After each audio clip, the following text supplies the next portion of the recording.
ប្រធានបទនេះនិយាយពីអត្តពលរបស់ការដឹងគុណតាមពិតទៅបើយើងនិយាយធម្មតាថាដឹងគុណស្រាប់ទៅសាមញ្ញទេប៉ុន្តែអ្នកនឹងដឹងនេះអ្នកនឹងអាចប្រើការដឹងគុណនឹងដើម្បីជួយខ្លួនឯងនៅពេលដែលយើងមានទុក្ខលំបាកនៅពេលដែលយើង stress នៅពេលដែលយើងមានអារម្មណ៍ថាអស់សង្ឃឹមនៅពេលដែលយើងពិបាកចិត្តជាចំគឺតាក់ទងនឹងបញ្ហាផ្លូវចិត្តហ្មងអ្នកងាយយកទៅប្រើប្រាស់ទៅនឹងឃើញប្រសិទ្ធភាពព្រោះជាការដឹងគុណដែលខ្ញុំនិយាយនេះគឺខ្ញុំលើកយកការដឹងគុណដែលភាសាអង់គ្លេសហៅ thank you walk ណាមានន័យថាឲ្យយើងរំលឹកដឹងគុណទៅអ្វីៗគ្រប់យ៉ាងដែលពាក់ព័ន្ធមួយយើងអញ្ចឹងណាមិនមែនថាដឹងគុណតែជាមួយឪពុកម្ដាយបងប្អូនអ្នកណាក៏យើងអាចដឹងគុណបានដែរឲ្យយើងមានអារម្មណ៍មួយថាយើងដឹងគុណយើងអរគុណទៅអញ្ចឹងពេលហ្នឹងចិត្តរបស់យើងនឹងចាប់ផ្ដើមស្ងប់ហើយសុបាយចិត្តហ្មងដល់ថ្ងៃអាចសាកល្បងធ្វើបានរៀងរាល់ល្ងាចនៅពេលដើរហាត់ប្រាណអញ្ចឹងឧបមាពេលកំពុងបាយចិត្តដើរហាត់ប្រាណចាប់ផ្ដើមអរគុណដឹងគុណទៅដើមឈើដែលផ្ដើមរលប់ដឹងគុណទៅខ្យល់ដែលបក់មកត្រជាក់ឲ្យយើងមានអារម្មណ៍ស្រួលខ្លួនត្រជាក់ខ្លួនអីចឹងទៅដឹងគុណដល់ពុកម្ដាយដែលផ្ដល់កំណើតដឹងគុណដល់បងប្អូនដែលបានជួយដឹងគុណដល់មនុស្សជុំវិញខ្លួនដែលតែងតែលើកទឹកចិត្តយើងដែលតែងតែជួយការងារយើងនេះនោះអីចឹងទៅដឹងគុណសត្វឆ្មាដែលវាឲ្យយើងលេងជាមួយដឹងគុណសត្វឆ្កែដែលវាបង្ខំយើងអញ្ចឹងអារម្មណ៍ដឹងគុណយើងចេះតែរៀបរាប់យើងចេះតែគិតចំណុចល្អជុំវិញខ្លួនហ្នឹងណាយើងដើរបណ្ដាយើងគិតម្នាក់ឯងទៅគិតពីការដឹងគុណអត់យូរប្រហែលជាអាច5នាទីទៅ10នាទីហ្នឹងអារម្មណ៍ពិបាកចិត្តទាំងម៉ានអារម្មណ៍ stress តបប្រមល់ទាំងម៉ាននឹងថយចុះបន្តិចម្ដងនឹងធ្វើឲ្យមានអារម្មណ៍សុបាយចិត្តឡើងវិញយូរអាចឈានត្រង់ញញឹមមានអារម្មណ៍ថាចាប់ដើមរួចរឿងរីករាយឡើងវិញអញ្ចឹងណាបាទទៅនិយាយចំពិធីសាស្ត្រដឹងគុណនឹង Thank you walk នឹងខ្ញុំអានចេញពីសភៅទីដំបូងប្រហែលឆ្នាំមុននោះតមកខ្ញុំយកទៅធ្វើ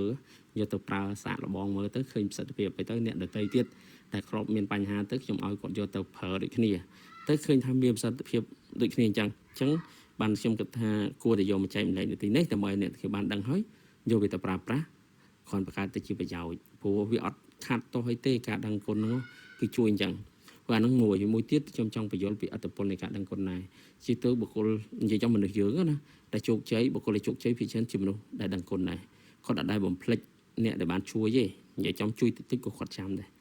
ហើយទៅគាត់និយាយចំទៅគាត់អត់ដែលមើលងាយមនុស្សដែលធ្លាប់ជួយគាត់ទេដោយសារជិះមកគាត់ជោគជ័យហើយឃើញបុគ្គលដែលបរាជ័យភាគច្រើនដោយសារតែគាត់ខ្វះសេចក្តីដឹងគុណអញ្ចឹងខ្វះសេចក្តីដឹងគុណអញ្ចឹងតែគាត់មានបញ្ហាគឺគាត់បន្ទោសគ្រប់យ៉ាងមកពីអ្នកនេះមកពីអ្នកនោះមកពីចេះគាត់មិនដែលនឹកឃើញថាគេជួយគាត់ទេ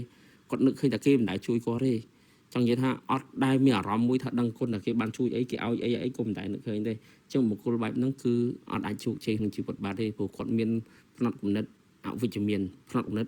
ដែលចូលចិត្តស្ដីបន្ទោសអញ្ចឹងបើសិនអ្នកទាំងអស់គ្នាគិតខ្លួនឯងចូលប្រភេទបែបហ្នឹងដែរឬក៏ឃើញមិត្តភក្តិយើងចូលប្រភេទហ្នឹងអ្នកគ្នាអាចសង្កេតមើលឃើញលទ្ធផលលើខ្លួនឯងអញ្ចឹងបើសិនជាយើងដឹងតែខ្លួនយើងប្រភេទហ្នឹងយើងហ៊ានផ្លាស់ប្ដូរគេជួយយើងបន្តិចក៏ដោយឲ្យក៏ឈ្មោះថាជាការជួយដែរអញ្ចឹងយើងត្រូវមានផ្នត់គំនិតវិជ្ជមានជាមួយគេផ្នត់គំនិតវិជ្ជមានព្រោះផ្នត់គំនិតវិជ្ជមានវាធ្វើឲ្យយើងអាចដោះស្រាយបញ្ហាឲ្យបានជួបឧបសគ្គអីយើងអាចរកឃើញដំណោះស្រាយនៅក្នុងឧបសគ្គជួនកាលអាចរកឃើញឱកាសអីចឹងណាផ្នត់គំនិតវិជ្ជមានវាប្រកែអញ្ចឹងផ្នត់គំនិតអវិជ្ជមានហ្នឹងគឺជាត្រឡប់មួយចូលចិត្តរុញច្រានកំហុសទៅអ្នកដទៃអញ្ចឹងអត់ប្រកែទេមានរឿងអីឡើងគឺហ៊ុញទៅអ្នកដទៃអញ្ចឹងពិបាកក្នុងការជោគជ័យក្នុងជីវិតណាអញ្ចឹងហ៊ានដឹងគុណទៅគឺតិចតួចមិនក្តៅទីខ្ញុំនិយាយរឿងតិចតួចក៏ដោយដឹងគុណហូចមនុស្សបើគេធ្វើតិចតួចតែយើងចេះដឹងគុណគេសុបាយចិត្តណាគេថាមនុស្សយើងនឹងល្អហ្មង